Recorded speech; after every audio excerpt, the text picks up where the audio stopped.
बिस्तर रसूल पर सोने के लिए आमादा कर रही है कि जहां बड़े बड़े सूरमा और बड़े बड़े बहादुर भी जो है वो सोने से गुरेज करें। बल्कि वो सूरमा तो सिर्फ इतना पूछा अल्लाह के रसूल से, इतना बता दीजिए क्या मेरे सोने से आपकी जान बच जाएगी? और रसूलुल्लाह कहते हैं हाँ। और रसूलुल्लाह ये भी कह रहे हैं कि कल जब मुशरिकीन आएंगे तो उनकी अमानतों को वापस करके आना।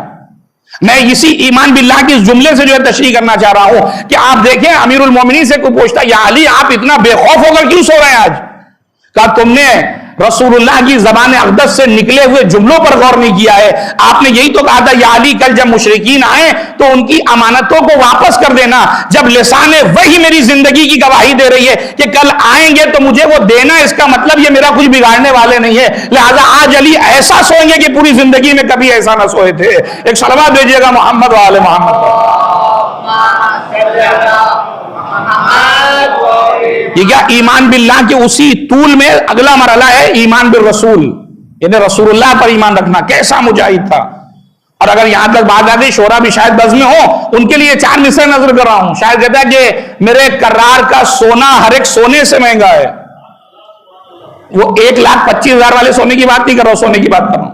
मेरे कर्रार का सोना हर एक सोने से महंगा है। अली को रात भर तौहीद की उल्फत जगाती है तो अदू बिस्तर नबी का मौत का डर खौफ का पहरा, अदू बिस्तर नबी का मौत का डर खौफ का पहरा। अगर माहौल ये हो तो अली को नींद आती है। एक सलवात भेजिएगा मोहम्मद वाले मोहम्मद का।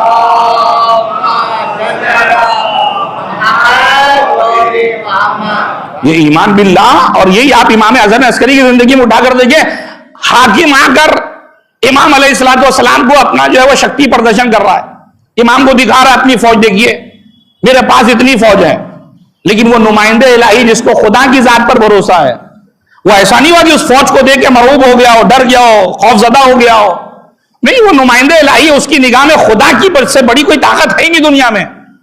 उसका ईमान हर मरहले पर झलकता है कि खुदा से बड़ी कोई ताकत है ही नहीं, कोई कितनी ताकत का मुजाहरा क्यों ना कर दे। लिहाजा उसको भी जो है वो एक लम्हे के लिए इमाम अलैहिस्सलाम ने बाइजाज़ इमामत का थोड़ा सा मेरा भी मंजर देख ले। अब जब उसकी निगाहें उठी तो जमीन से फलक तक सिर्फ फौजी फौज और फरिश्ते ही फरिश्ते नजर आ रहे हैं। और वो बेहोश होता नजर है, जिसकी एक इल्लत शायद मैंने कल भी बयान किया था कि ये एक इल्लत भी बयान की मौरखीन ने आपको अस्करी का लकब देने की, कि अस्करी इसी बुनियाद पर आपको कहा जाता है। एक सलवात भेजिएगा मोहम्मद वाले मोहम्मद।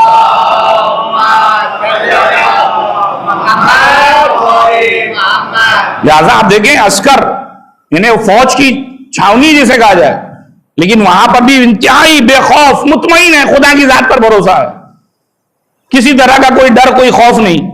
और आप आइम्मा की जिंदगी पूरी उठाकर देखिए, हर मरहले में आपको कहीं पर भी ईमान बिल्लाह के मरहले में कोई नक्स आपको नजर नहीं आएगा। और ये ईमान बिल्लाह हमारी जिंदगी से रिलेटेड बहुत अहम चीज है कि कहीं ना कहीं आज हम इस मादी दुनिया में उस ईमान बिल्लाह की ताकत को खोते जा रहे हैं।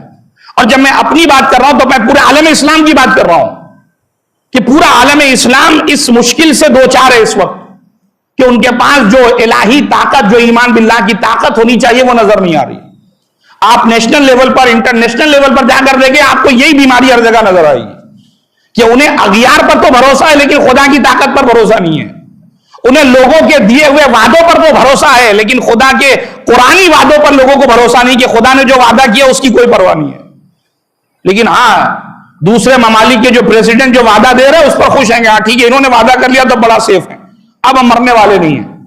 लेकिन जो खुदा का वादा है उस वादे को उनको कोई बात समझ में नहीं आ रही। और अजीजान गिरामी, इसका फैसला खुद रसूलुल्लाह ने अपनी जिंदगी में किया था कि मैं जा तो रहा हूं लेकिन तुम्हारी बका कुरान और अहले बैत अतहार अलैहिमुस्सलातु वस्सलाम की सीरत में है, इसीलिए दोनों चीजें छोड़कर जा रहा हूं। अगर अपनी जिंदगी को बाइज्जत बनाना चाहते हो तो ना कुरान से दामन को छुड़ाना और ना अहले बैत के दामन को छोड़ना, इन दोनों को अपने हाथों से मजबूती से पकड़े रहना। जितनी मजबूती पैदा होती चली जाएगी दुनिया में, तुम अजीज से अजीज सर होते चले जाओगे। एक सलवात भेजेंगे मोहम्मद वाले मोहम्मद।